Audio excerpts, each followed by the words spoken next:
20h, 21h, c'est Storytelling en direct sur Fréquence ESJ. Storytelling, c'est jusqu'à 21h et on fait ensemble plein d'histoires incroyables, mais vraies, et parmi elles, des rivalités de légende comme celle du rappeur Eminem. Alors Théo Grévin se moque de moi, visiblement.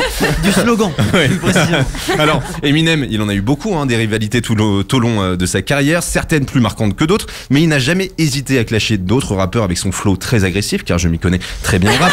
Raphaël Bardona, vous revenez ce soir sur celle qu'il a eue avec le presque inconnu Nick Cannon, un rappeur plus connu pour son émission Wild 'N Out que pour ses morceaux. À l'origine de cette rivalité, une sombre histoire de triangle amoureux entre les deux artistes et une femme. Bonsoir Raphaël. Bonsoir Bastien. À la base, l'embrouille est entre Eminem et... Vous l'avez reconnu Bastien? Le Père Noël. Exactement. Mariah Carey donc. En 2002, les deux artistes collaborent sur un morceau. Après ça, selon Eminem, ils ont une belle histoire d'amour de 6 mois. Selon Mariah Carey, absolument rien ne s'est passé. Eminem va alors développer une petite obsession à laquelle Mariah répond en sortant le morceau Obsessed en 2009. Et dans le clip, Mariah Carey est poursuivie par un harceleur qui ressemble très fortement à Eminem. C'est sympa cette relation tout à fait publique. Voilà, c'est très sain. Du coup, Eminem lui répond évidemment la même année avec son morceau Bagpipes from Baghdad.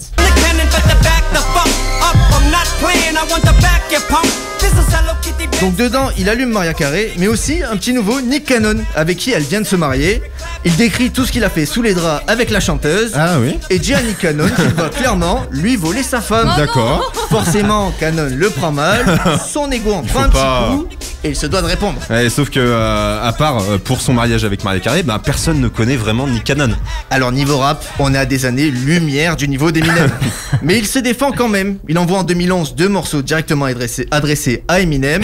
Il dit que c'est un ringard, qu'il est juste jaloux de Maria, et répète de nombreuses fois que sa mère est une fille de joie. Non, non. Évidemment, pour l'émission, j'ai arrondi les angles. Oui, hein, bien il sûr. dit pas ça comme ça. C'est très gentil de votre part. Eminem ne répond pas parce que clairement, être clashé par un inconnu, c'est le dernier de ses soucis. Mais Nick Cannon, il persiste avec un 3e morceau en 2013 où il clash Eminem, mais cette fois-ci avec des propos encore plus choquants. Cannon est donc clairement un forceur, un gros forceur, j'ai dit un gros forceur, un gros forceur. Mais là- Oui, il force un peu, ouais.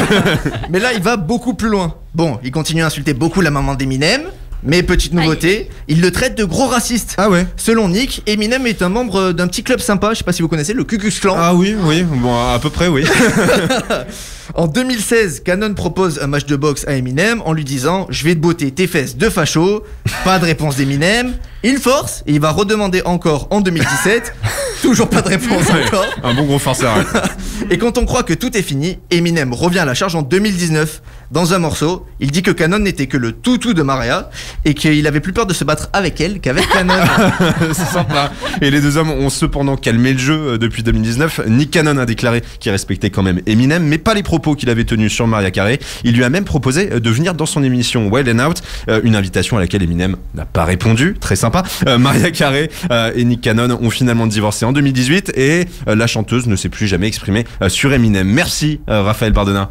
20h, 21h, c'est Storytelling en direct sur Fréquence ESJ.